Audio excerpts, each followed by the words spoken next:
왔을 때 참 멋진 분들이 많이 계셨습니다. 20대, 30대, 40대 한창 되신 그런 분들이 많이 계셨는데 지금 이 자리에 아마 70대, 80대 혹은 90대가 되셔서 어르신들로 앉아 계실 것 같아서 참 세월이 빠르다는 그런 실감을 하게 됩니다. 은퇴한 목사는 좀 서투릅니다. 설교가 아주 어설프고 또 실수도 잘하고 그렇습니다. 제가 은퇴한 목사님들 설교를 들어봐도 흔히 그랬습니다. 저라고 해서 예외이겠습니까? 그러니까 여러분, 제가 설교가 좀 서투르고 또 표현이 좀 어색해도 은퇴한 목사라 그렇구나, 그렇게 생각하시고 너그럽게 이해해 주시면 대단히 감사하겠습니다. 이 시간 설교는 이 본문의 연대보다 훨씬 소급해서 시작합니다. 이사야가 우시야 왕이 죽던 해인 주전 739년 약 20세쯤 된 그런 예리한 청년으로서 예루살렘 성전에 올라갔다가 성전에 임재하신 하나님을 만나고 그 하나님께로부터 선지자로 소명을 받았습니다. 이사야는 참 아주 특별한 그런 선지자였죠. 그가 하나님께 소명받은 경위도 그랬을 뿐 아니라 그가 순교한 것도 보면 정말 톱에 켜져서 순교를 당하는 그런 치열한 생애를 마감한 분입니다. 이사야 13장과 14장 그리고 44장 28절에 보면 이사야 선지자는 자기의 조국인 유다 왕국이 바벨론의 침략을 받아서 멸망당할 일을 예언하고, 멸망당하고 마는 것이 아니라 수많은 유다 백성들이 포로가 되어서 바벨론 땅으로 끌려갈 것을 예언했습니다. 그뿐 아니라 때가 되면 바벨론에 포로되었던 유다 백성들이 다시 귀환하여 돌아올 것을 예언하되, 유다 백성들을 해방시켜서 본국으로 돌려보내면서 무너져 파괴되었던 예루살렘 성전을 재건하도록 온갖 편의를 다 제공할 인물이 등장할 것인데 그 인물의 이름은 고레스가 될 것이다, 그렇게 예언한 분이 바로 이사야 선지자입니다. 이사야 선지자가 예언한 그 내용은 160년 후에 있을 사건을 미리 말한 것입니다. 이사야 선지자가 그 놀라운 미래 역사를 예언한 이후 약 110년 세월이 흐른 다음에 또 한 분 유명한 선지자가 등장합니다. 그분은 예레미야 선지자입니다. 예레미야 선지자도 역시 유다의 바벨론 포로에 대해서 언급하면서 포로 해방에 대한 말씀을 이렇게 남겼습니다. 여호와께서 이와 같이 말씀하시니라. 바벨론에서 70년이 차면 내가 너희를 돌보고 나의 선한 말을 너희에게 성취하여 너희를 이곳으로 돌아오게 하리라. 예레미야 29장 10절에 보면 예레미야 선지자의 이 같은 예언의 말씀이 기록이 되어 있습니다. 자, 그러면 이사야 선지자가 160년 전에 예언하고 예레미야 선지자가 50년 전에 예언한 그 말씀이 어떤 역사적 과정을 거쳐서 완성되어지는가, 실현되어지는가 하는 것을 이 시간에 말씀드리려고 합니다. 여러분이 은퇴한 목사가 와 설교를 한다는데 뭐 또 성경 해석을 어떻게 하려는가 그렇게 생각하실지 모르지만은 그런 기대를 하실 필요가 없습니다. 제가 지금 성경 해석을 하지 않습니다. 저는 이 시간에 구약시대 유명한 선지자가 했던 그 예언의 말씀이 어떻게 실제 성취되어졌는가 하는 역사적 과정을 설명하는데, 제가 하는 이야기는 역사 이야기입니다. 이 이야기는 꼭 필요하겠다 싶어서 평소에 항상 성경 해석하는 설교를 들으시는 분들이시기 때문에 제가 역사 이야기를 하려고 합니다. 여러분, 구약 성경에서 에스라, 이사야, 예레미야, 다니엘 이런 성경을 보면 메대라고 하는 왕국의 이름이 자주 나옵니다. 여러분, 성경 읽으시면서 메대 왕국에 대한 그 메대 나라의 이름을 보셨죠? 많이 나옵니다. 메대 나라가. 메대가 어디 있는 나라인가? 메대의 지리적인 위치는 지도상으로 볼 때 저 육지 안에 있는 바다인 카스피해 아래쪽, 그리고 이란 북서쪽에 위치해 있던 나라입니다. 제국을 이루고 있던 메대 왕국, 단독 왕국이 아니라 여러 다른 왕국들을 다 점령하고 지배하고 있었던 제국을 이루고 있었어요. 그 메대 왕국에 아스티아게스라고 하는 왕이 있었습니다. 그리고 아스티아게스 왕에게는 만다네라고 하는 이름을 가진 공주가 하나 있었어요. 그런데 아스티아게스 왕이 어느 날 꿈을 꾸었는데 대단히 심상치 않은 꿈을 꾸었습니다. 자기의 딸 만다네 공주가 소변을 보았는데 그 오줌이 왕국 전체를 다 뒤덮어 잠궈버리는 그런 엄청난 꿈을 꾼 것입니다. 이건 예사로운 꿈이 아니라 신의 계시임에 틀림이 없다, 그런 생각을 가지고 나라 안에 있는 모든 술사, 박사들을 다 불러들여가지고 내 꿈이 이러한데 이게 무슨 뜻이겠느냐 그렇게 물었더니 모두가 듣고 나서 해몽을 하는데 일치된 해몽을 했습니다. 그 꿈은 만다네 공주가 낳을 아들, 왕의 외손자가 이 왕국을 완전히 정복해 버릴 꿈입니다. 그렇게 해몽을 하는 것입니다. 그 해몽을 들은 아스티아게스 왕은 장차 외손자에게 자기 왕위를 빼앗기고 자기의 나라를 빼앗길 일을 생각하니 기가 막혔어요. 어떻게 해야 이 문제를 잘 해결할 수 있을까? 연구를 아무리 해도 뾰족한 수가 나오지 않았습니다. 얼마 지난 후에 그 딸을 시집을 보냈습니다. 어디다가 보냈느냐? 메대 왕국 남쪽에 있는 많은 곳에 속국인 안샨이라고 하는 왕국이 있는데, 안샨 왕국의 캄비세스 1세라고 하는 왕에게 시집을 보냈어요. 아주 작은 나라, 가난한 나라, 힘없는 나라로 쫓아버린 것입니다. 그렇게 되면 그 아들이 난다고 해도 무슨 힘으로 그런 일을 벌이겠느냐, 그런 생각을 하고 딸을 그렇게 시집 보낸 것입니다.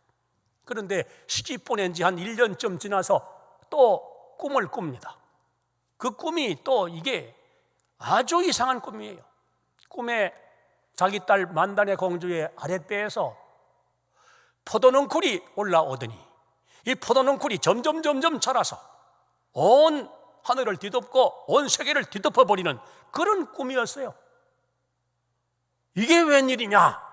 또 박사 술사들을 다 불러 모아가지고 물어보았더니 그 꿈이야말로 왕의 외손자 만다네 공주가 낳을 아들이 왕국은 물론이고 온 세계를 지배할 꿈입니다. 그렇게 해석을 하는 겁니다. 마음이 다급해진 아스티아게스 왕은 사람을 남쪽 안샨 왕국으로 보내서 자기 딸 만다네 공주에게 특별한 명령을 내립니다. 너는 절대로 거기서 해산하지 말고 반드시 이 메대 왕국의 수도인 앙메다에 와서 이 앙메다 성에서 해산을 하도록 하라. 그러면 아주 참 유명한 그런 산파들이 많이 있는데 너의 해산을 위해서 산파들이 큰 도움을 줄 것이다. 그렇게 명령을 했습니다. 그리고는 자기의 신복인 하르파고스 장군을 불렀어요. 불러가지고 은밀한 밀명을 내립니다. 내 딸 만다네가 와서 해산을 하는데 정말 아들을 낳는다면 그 아들을 네가 넘겨받아서 아들을 죽여서 땅에 묻어버려라. 그런 밀명을 내렸어요. 그런데 그런 엄청난 자기 친정 아버지의 음모를 알지 못하는 만다네 공주가 만삭이 된 몸으로 죽을 고생을 하면서 그 먼 곳 앙메다 성까지 와서 해산을 했습니다. 해산을 했는데 과연 아들이었어요. 산파를 시켜서 아기를 목욕시켜야 된다 하고 빼돌렸는데 그 아기가 하르파고스 장군의 품에 안겼습니다. 하르파고스 장군이 그 핏덩이를 안고 왕궁 복도를 나오면서 손이 벌벌 떨리고 갈등이 일어났습니다. 이 일을 어떻게 해야 할까? 그러고 있는데 누군가 와서 소식을 전하는데 이 하르파고스 장군의 종의 아내가 해산을 했는데 사산을 했다. 아이가 죽었다. 그런 소식이 들어왔습니다. 그래서 하르파고스 장군이 공주의 아들을 그 종에게 넘겨주어서 기르도록 하고 종의 죽은 아기를 받아서 만다네 공주에게 넘겨주었습니다. 만다네 공주는 자기가 낳은 아기가 죽은 것인 줄 알고 그 죽은 아기를 안고 울며 불며 친정 앙메다 성을 떠나서 머나먼 남쪽 안산 제국으로 돌아갔습니다. 그 사건이 있은 것이 언제인가? 주전 580년이 바로 그 해였습니다. 그 후에 공주의 아들로서 종의 아들이 되어서 자라나는 그 아이는 특별한 아이였습니다. 엄청난 왕국에 많은 귀족들이 있는데 귀족들의 아이들을 전부 다 불러 모아가지고 그 가운데 자기가 왕이 되어가지고 부하들을 호되게 다루는 그런 놀이를 아주 즐겼는데 매일같이 그런 놀이를 즐겼다고 그래요. 그러니까 소문이 성 안에 파다하게 퍼졌죠. 그 소문이 담을 넘어서 왕궁에까지 들어갔습니다. 아스티아게스 왕이 생각해 보니 웬 그런 종놈의 아들이 있느냐? 그러면 한번 내가 봐야겠다. 그래서 그 아이를 데리고 오너라 명령을 했는데 그 아이를 데리고 왕궁으로 들어올 때 왕이 먼 발치에 서서 가만히 지켜보았어요. 지켜보니까 이렇게 그 아이가 들어오는데 아직까지 거리가 먼데 그 아이를 바라보고 소스라치게 놀랐습니다. 멀리서 봐도 벌써 자기 딸 만다네 공주를 빼박은 듯이 닮아 있었던 겁니다. 한 번도 보지 못한 외손자지만은 저게 바로 내 외손자이구나 하는 것을 알아볼 수가 있었습니다.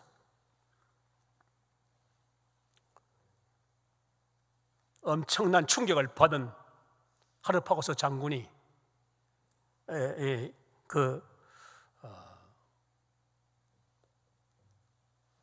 왕이 하르파고스 장군을 불러들였어요.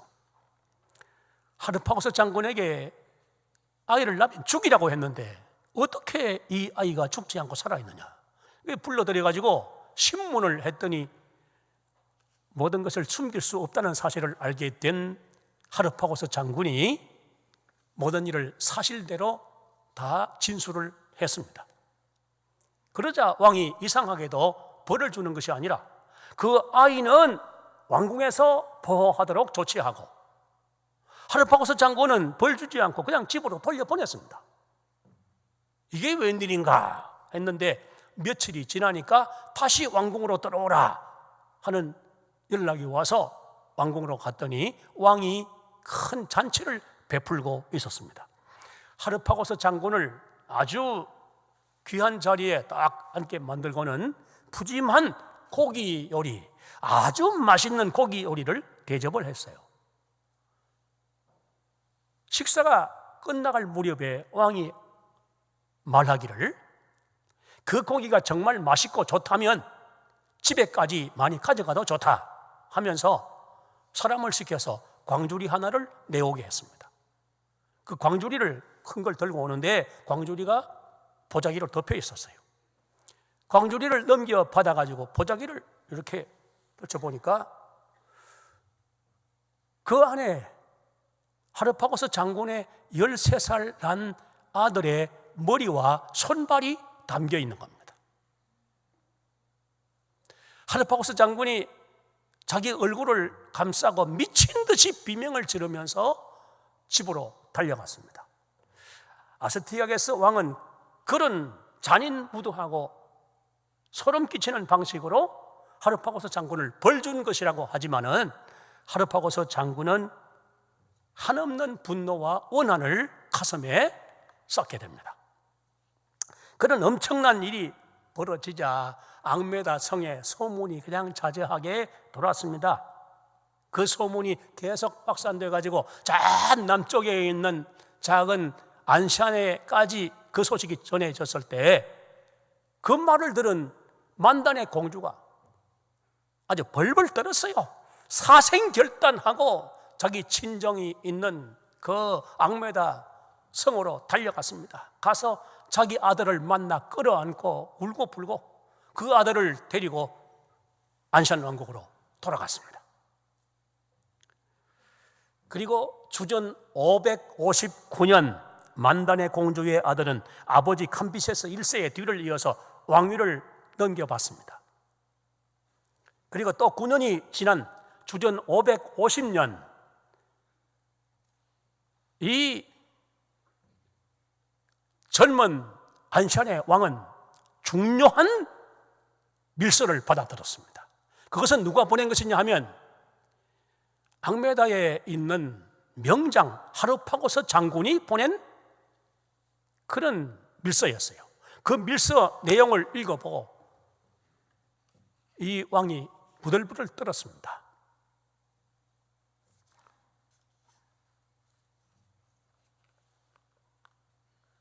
왕은 남쪽 지역에 있는 페르시아 사람들을 전부 다 포섭을 하고 하나로 다 통합을 이룬 다음에 군대를 이끌고 북쪽 메데 왕국을 향해서 진격했습니다. 작은 속국의 왕으로서 반란을 일으킨 것이지요. 그 보고를 받은 아스티아게스 왕이 어떻게 했느냐? 드디어 때가 왔구나. 드디어 내 외손자가 반란을 일으켰구나. 그래서 명장 하르파고스 장군을 불러들여서 총사령관으로 임명하고 대군을 맡겨서 외손자의 반란을 진압하라, 그렇게 명령을 했습니다. 그런데 안샨 젊은 왕이 이끄는 군대와 하르파고스 장군이 이끄는 그 대군이 이제 남진하고 북진하다가 서로 맞닥뜨렸어요. 와 하면서 이제 접전이 벌어져야 되는데 과연 와 하며 마주 달려갔는데 접전이 벌어지는 게 아니라 딱 마주쳐서 하나로 합류가 돼버리고 말았어요. 그리고는 그야말로 대군이 앙메다 성을 향해서 진격해 올라갔습니다. 소수의 병력을 모아가지고 그 대군을 막아내 보겠다고 대항하던 아스티아게스 왕은 참패를 당한 채 사로잡히고 말았죠. 그러나 안샨의 젊은 왕은 자기의 원수인 동시에 자기 어머니의 원수이기도 한 외할아버지 아스티아게스 왕을 죽이지 않았습니다. 메대의 수도인 앙메다를 함락한 그 안샨의 왕이 누구일까? 여러분 짐작을 거의 다 하시겠죠. 그 왕이 누구겠습니까? 그 왕이 바로 고레스 대왕입니다. 160년 전에 이사야 선지자가 예언했던 고레스 대왕이 바로 이 사람입니다. 여러분 생각해 보십시오. 참 기막힌 일 아닙니까? 이사야 선지자 통해서 160년 전에 주어졌던 하나님의 말씀, 그 예언의 말씀이 이루어지기 위해서 세속 역사에 얼마나 기막힌 사건들과 반전들이 일어났으며 몇 번이고 죽어서 없어지고 말았을 그런 인물이 죽지 않고 살아서 예언된 그대로 고레스라고 하는 이름으로 성경에 등장하게 되었으니 이게 얼마나 놀라운 일입니까? 그것은 절대 주권의 우리 하나님의 말씀이 이루어지기 위한, 하나님의 말씀을 하나님 자신이 성취하시기 위한 섭리의 퍼즐이었던 것입니다. 메대 제국을 페르시아에 편입시킨 고레스는 거기서 끝나지 않고 아시아 대륙 서쪽으로 진군해 갔습니다. 아시아 대륙 서쪽에 아주 부강한 왕국이 있었습니다. 강력한 왕국이 있었습니다. 리디아였어요. 지금 말하면 터키입니다. 터키 서쪽에. 그쪽으로 진격해서 리디아 왕국을 정복했어요. 그리고 주전 539년 바벨론을 향해서 또 진격했습니다. 그리고 바벨론 성을 완전히 포위했는데 바벨론 성은 점령하기가 지극히 어려운 난공불락의 성이었어요. 도저히 그 성은 점령할 자신이 안 보였습니다. 그래서 고레스 대왕이 그 성을 에워싸고 있는 강 같은 물을 이 땅을 파고 여기저기 분산시키면서 물 깊이를 줄이고 해가지고 특공대를 성 안으로 들여보냈는데 성 안에서는 뭘 하고 있었느냐? 바벨론 성 안에서는 벨사살 왕이 주연을 베풀고 있었죠. 성경 보면 다니엘서에 옛날 느부갓네살 왕이 유다를 치고 예루살렘 성을 함락하고 성전을 파괴하고 성전에 있던 많은 보물들, 기명들 전부 다 가져다가 전리품으로 자기가 섬기는 신의 전에다가 갖다 두었는데 그 기명들을 다 끄집어내가지고 그것을 술잔을 삼아서 부어라 마셔라 신성을 모독하는 주연을 베풀고 있었던 것입니다. 그때 침투에 들어간 특공대가 그 벨사살 왕을 죽였습니다. 그리고 주전 539년 10월 29일 고레스 대왕이 바벨론 성에 입성을 하는데 바벨론 성 안에 있는 사제들과 백성들이 자발적으로 나와서 문을 다 열어버렸어요. 성문을 전부 열고 환영을 하는데 만세 소리가 온 성을 떠나가게 했어요. 고레스 대왕은 많은 나라들을 정복했지만은 어느 나라나 들어가면 그 나라 백성들이 모두가 다 고레스를 어떻게 불렀냐면 아버지라고 불렀습니다. 아버지 다 파더라고 불렀어요. 그만큼 고레스 대왕은 아주 특별한 인물입니다. 메대 왕국과 리디아 왕국과 바벨로니아 제국을 다 정복해서 페르시아, 우리 성경은 페르시아를 페르시아라고 하지 않고 바사라고 했습니다. 바사 제국, 페르시아 제국입니다. 그 제국에 이제 제국을 갖다가 건설을 했는데 이제는 중요한 문제가 남았죠. 이사야 선지자가 예언한 예언의 초점이 무엇입니까? 고레스 대왕이 바벨론에 포로된 유다의 포로들을 다 해방시킬 것이다. 그게 예언의 초점이었는데 이제 그 예언이 이루어져 갑니다. 고레스 대왕은 주전 538년 바벨론에 포로가 되어 살고 있던 유다 백성들을 사면하고 본국으로 귀환시켜 주면서 파괴되어진 예루살렘 성전을, 하나님의 성전, 여호와 하나님의 성전을 재건하라 그렇게 명령하고 성전 재건을 위한 모든 물품들 또 모든 편의를 전부 다 제공해 줍니다. 세상에 고레스 대왕을 통해서 출애굽과 버금가는 하나님의 어마어마한 구원의 역사를 체험하게 된 그 유다의 포로들이 얼마나 감격해서 목 놓아 외치면서 하나님께 영광을 돌렸겠습니까? 이것은 그 후 시대에 나온 것이지만은 여호와께서 시온의 포로를 돌려보내실 때에 우리는 꿈꾸는 것 같았도다로 시작되는 시편 126편을 한번 여러분 집에 가셔서 읽어보십시오. 얼마나 감격적인 구원의 사건이었다. 고레스 대왕이 유다의 포로들을 사면한 칙령은 그 원본이 사라지고 없습니다.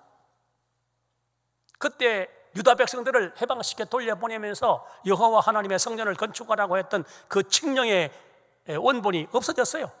옛날에 없어졌어요. 그러나 그 칙령의 원본 그대로 내용은 지금까지 다 전해지고 있습니다. 여러분에게 다 전해졌습니다. 바로 오늘 본문 말씀이 그것입니다. 에스라 1장 2절부터 4절까지 말씀이 고레스 대왕의 유다 포로들의 그 신분을 회복시키고 본국으로 돌려보내는, 그리고 성전을 재건하도록 명령하는 그런 내용으로 기록되어 있습니다.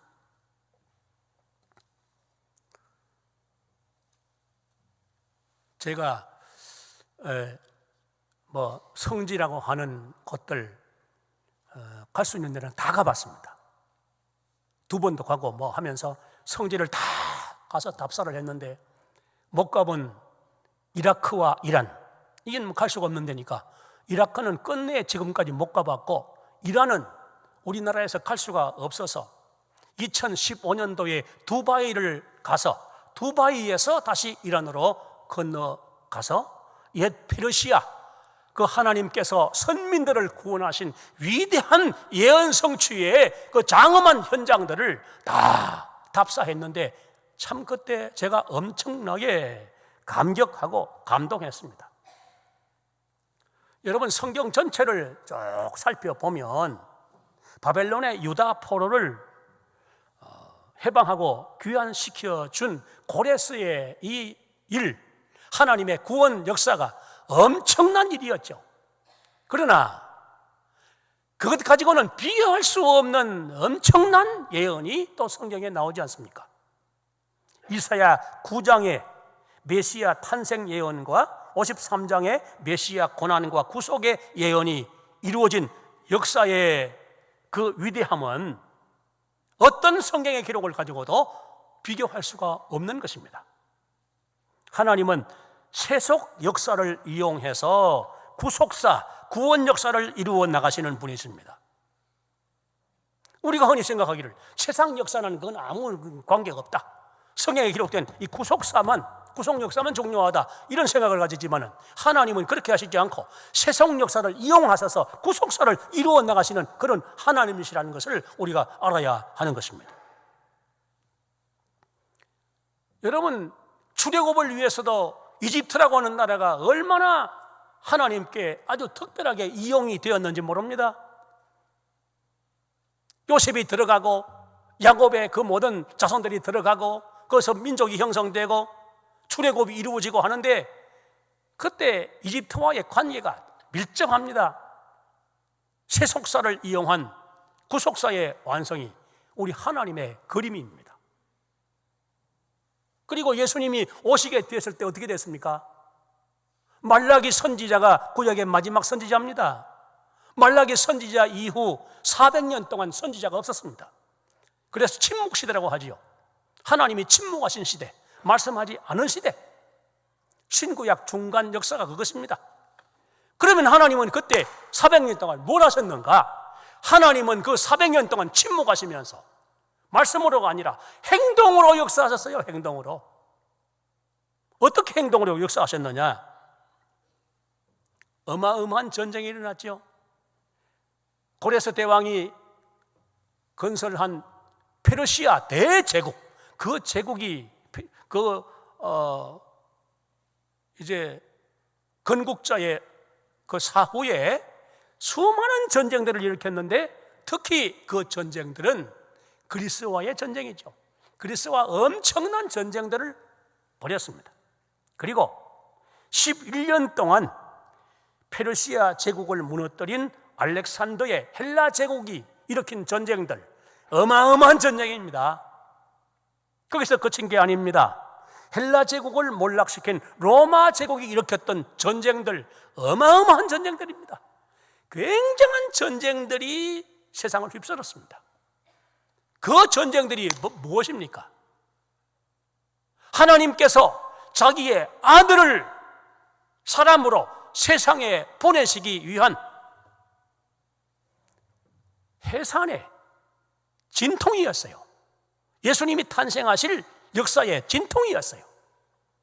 그런 전쟁을 통해서 이루어진 것이 무엇입니까? 바벨로니아, 페르시아, 헬라, 그리스, 이 4대 제국이 어마어마한 판도를 확장했죠. 굉장한 판도를 확장했습니다. 그래서 이 4대 제국이 첫째로 판도를 확장했다. 둘째로 그 확장한 판도 안에 언어를 하나로 통일시켰다. 헬라어로 통일시켰습니다. 셋째로 그 굉장한 제국 안에 교통이 발달했는데 어느 정도로 발달했느냐?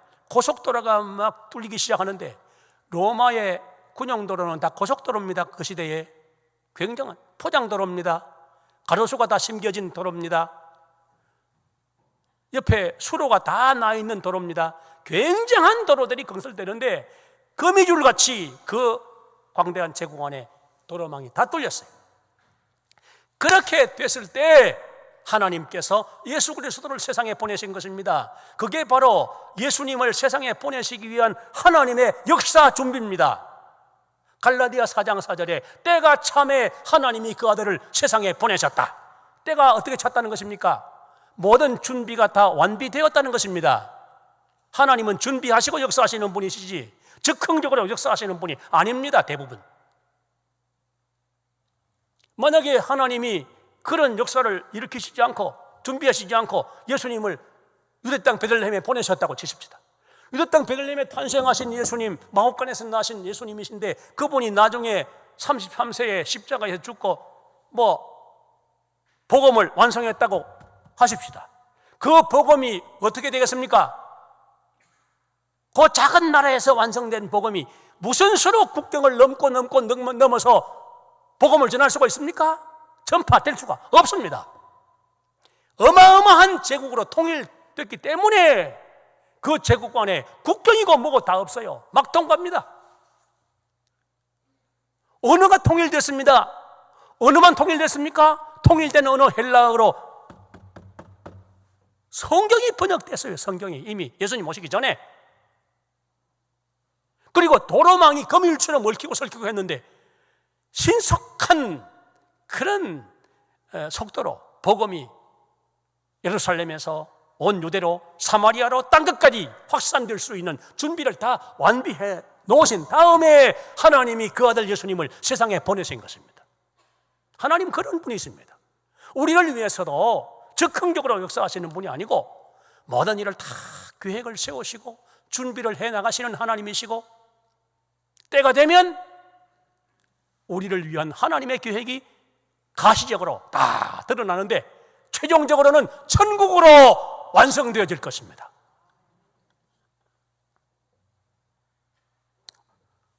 마태복음 5장 18절 오늘 이제 말씀을 정리하겠는데 우리 성경을 보면 하나님은 말씀하시고 반드시 그 말씀을 이루시는 하나님이십니다.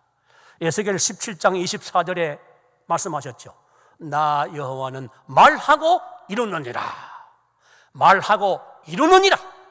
사람은 말하고 시근하는 일 많고 신실한 사람도 말을 해도 그 말을 지킬 수 없는 일들이 얼마든지 있는데 여호와 하나님은 나 여호와는 말하고 이루느니라. 마태복음 8장 18절에 예수님께서 율법의 1.1획도 없어지지 아니하고 다 이루리라 그렇게 말씀하셨죠. 1.1획이 무엇일까요?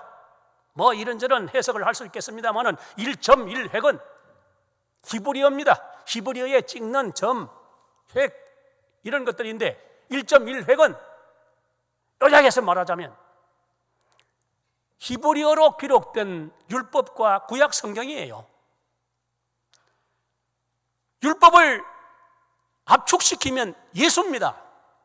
구약 성경 압축시키면 예수입니다. 신약 성경 압축시키면 또 예수입니다. 신구약 성경 전체가 예수로 요약되어지는 것입니다. 예수님이 오심으로써 구약 성경이 완성되었습니다.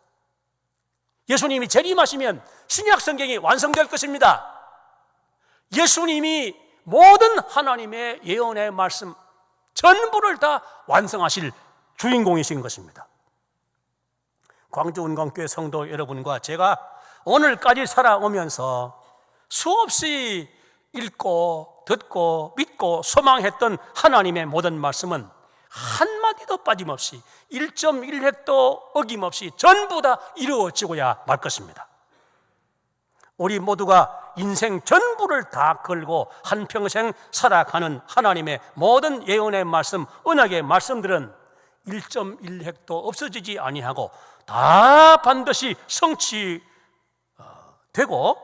영원히 성취된다는 사실을 우리 모두가 변함없이 확고하게 철석같이 믿음으로써 사기 충천한 소망을 가지고 여생을 살아가시는 광주 은광교회 모든 성도들이 되시기를 주님의 이름으로 축원합니다.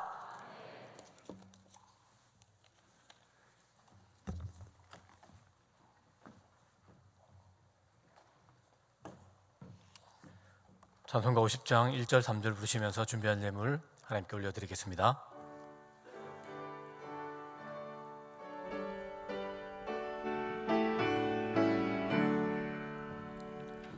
내